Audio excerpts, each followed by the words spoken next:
I kicked my parents out for laughing at my kid. I had my parents, both in their 60s, over for brunch this past weekend. My son, 9, has been taking guitar lessons for a few months, and after we ate, he asked if he could play us the song he'd been practicing. He was nervous, but he did really well. A few missed chords, a pause where he had to remember the next bit, but overall I was proud. When he finished, I clapped and smiled at him. My parents? They burst out laughing. Not a small chuckle either. Full-blown, head-thrown-back laughter. My dad smirked and said, "Wow, first time holding a guitar, huh?" And my mom added, "I think our neighbor's parrot could have managed that better." I watched my son's face drop like a stone. He stared at the floor and quietly said, "I've been practicing for weeks. It's just harder when people are watching." And instead of encouraging him, my parents laughed even harder. That was it for me. I stood up, took their plates, and told them, "Get your coats.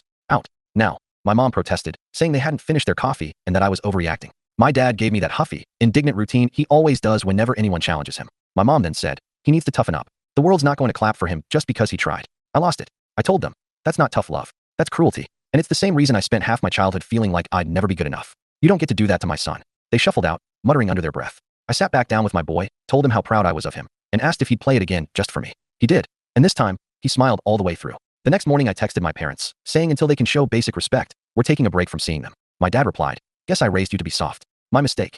Of course, my sister jumped in soon after, calling to say I was a disrespectful little brat for speaking to our parents that way, and that I'm wrapping my son in cotton wool. I hung up on her mid-rant. I don't regret defending my kid. I'll always do that. But I do wonder if I went a little too nuclear by kicking them out right then and there. I know I swore, raised my voice, and made it tense in front of my son. Still, after years of being the punchline in their jokes, I finally snapped. And this time, it wasn't me they were laughing at. It was my child. That line, once crossed, can't be undone.